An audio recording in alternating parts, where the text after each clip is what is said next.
One of the most underrated and intriguing coordinator hires of the offseason so far, that being Ben Arbuckle, coming over to the Oklahoma Sooners from the Washington State Cougars, a young-minded coach who's ready to get his next jump in his career. And what a great way to come right into the SEC.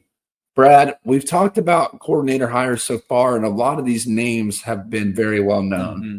Here's a guy who's a little bit under the radar and yet intriguing. Yeah.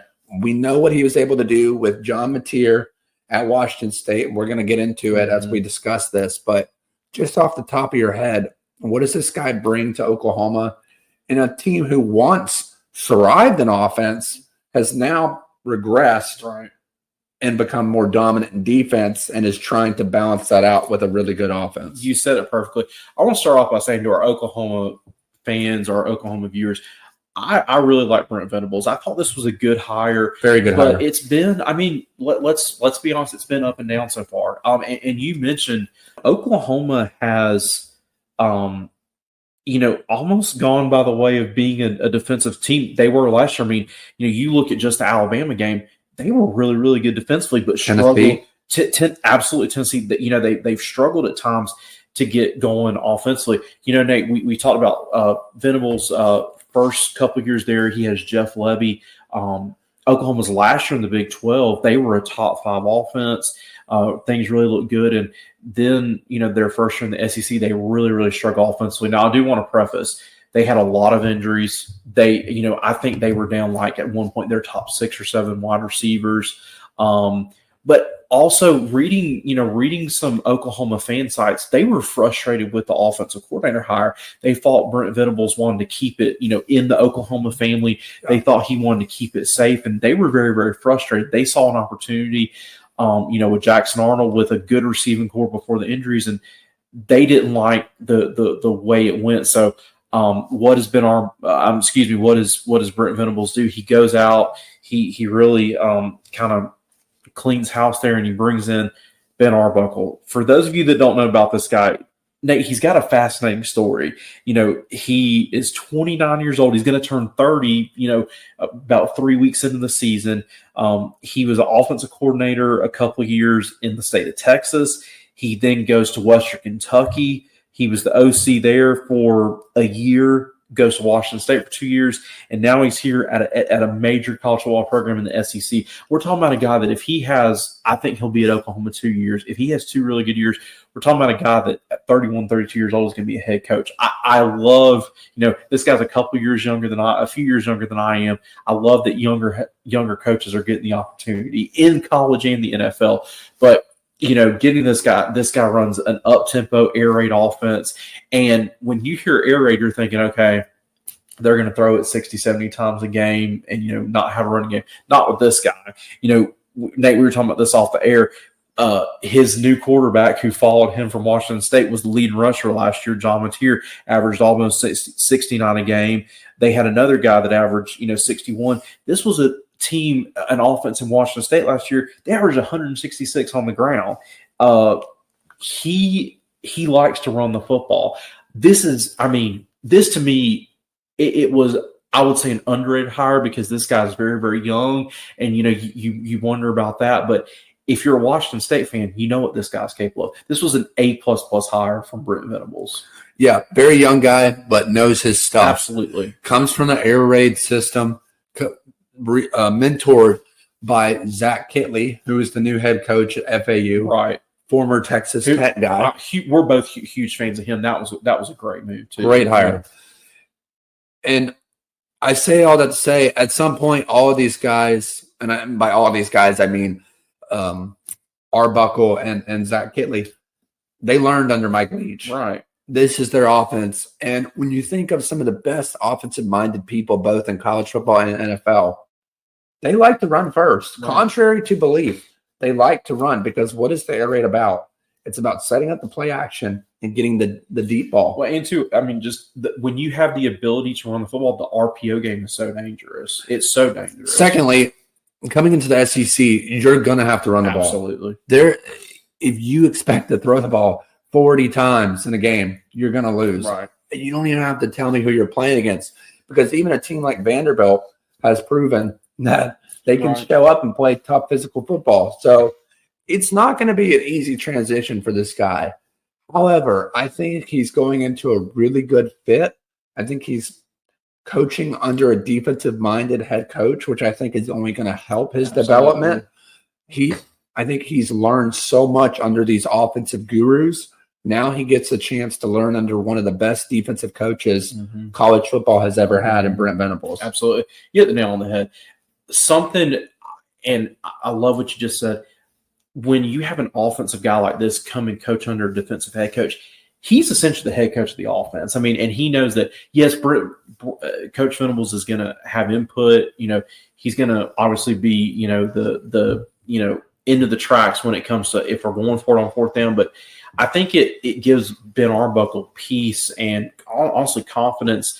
And, you know, he has the ability to be aggressive to say, you know what, Coach Venable, trust me with this. I can go out and I can call what I need to call. Like I said, it's such a smart fit. This is a guy that's from the state of Texas. He's got ties to the region. Helps with recruiting. Exactly. That's exactly where I was going. It helps with recruiting. He runs this fun offense. And I want to say, you know, Mike Leach, man, missed, you know, just his personality. Yeah. He was the grandfather of the air raid offense. And I love what Ben Arbuckle, Zach Kitley has done. They've taken that air raid offense where, you know, when Mike Leach ran it, it was thrown at 50, 60 times where there was not much of a threat. And what have they done? They've modernized it. They've brought in some running aspects to where it is when you have the right personnel and you have the right play caller, it is such a tough offense to stop. Like I said, it's going to be a different animal. And look, we may have a little regional bias here. It is going to be a different animal coming into the SEC. He's been at Western Kentucky. He's been at Washington State.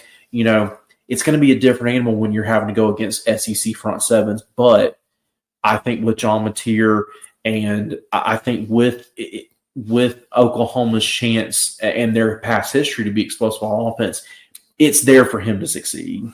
My biggest question for Ben Arbuckle heading into this year and the years to come, how does the tight end fit into his system? That's a very, very good question. Because over the last few years, we've really seen even some of these air raid schemes to adapt and bring the tight end, especially in conferences like the Big 12, or excuse me, the Big 10 and the SEC, when that up front is so physical.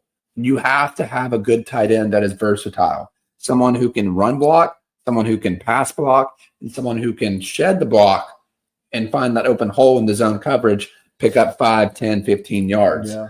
Then you look at a guy like Brock Bowers for Georgia a couple years. Georgia did not have the best run game that year, but when they lined up man for man in 5 wide or 4 wide with tight end, you weren't going to stop them. It didn't matter what you ran against them. It didn't matter if you knew that they were going to throw it. It didn't matter. They had the weapons.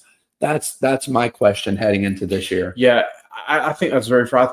And one of the things that, and I remember when we talked about Zach Kitley, the Texas Tech fans were very, very, very passionate in the comments and said, hey, we wouldn't say Zach Kitley is a quote unquote air raid guy, that he is running 1 tight ends and 2 tight ends. But here's the deal. Sometimes when you stick a 6'6" tight end that may only be 225 pounds, it presents a matchup nightmare for the defense. Do we tag him as a tight end, or are we going to treat him as a big wide receiver? And that's where the air raid is so much fun. Nate, one other thing that I like about this air raid offense, and like I said, we've now seen this air raid really evolve to become more, with some spread option tendencies, is you got a running quarterback like John Mateer. Well, you start to see some QB zone, some QB power, where now it's not, okay, we don't have to worry about this. This guy's, just driving back to pass. We've got to worry about him in the run game. And that allows you to get an extra blocker in there. And I'm excited to watch him in the SEC. I think he's going to do a really, really good job, I think. Quick question for you. If Ben Arbuckle comes into this year and Oklahoma wins 10 games, does he start getting looked at as one of the youngest head coaches in college football in his second to third year? I absolutely think. I think, and Oklahoma's got a very tough schedule. We're not going to jump too far in that. Sure. We've got plenty of time. But if Oklahoma gets back, if they average if they average 35 plus a game, he will. I don't think one of the power four, but maybe a Sun Belt, maybe an American. Ben Arbuckle is going to have a chance to be interviewed. I absolutely think so.